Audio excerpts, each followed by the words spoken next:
இந்த உயிர் கொடுக்கிற ஆவி என்ன செய்ய வேண்டுமா? காற்றோடு இணைய வேண்டுமா? நீங்க பார்க்கிறோம், ஆவியே நீ காற்று திசை நான்கிலும் இருந்து வந்து, அப்போ ஆவி 4 திசையிலும் இருக்கிற காற்றுக்குள்ளாக போகிற வல்லமையை உடையதாய் காணப்படுகிறது. கர்த்தருடைய ஆவி,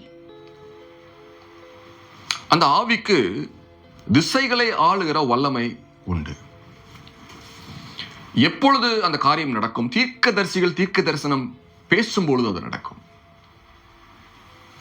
நான் சொல்லுகிறேன், உங்களை சுற்றிலும் இருக்கிற 4 திசைகளிலும் இருக்கிற காற்றை நீங்கள் என்ன சொல்லுகிறீர்கள்?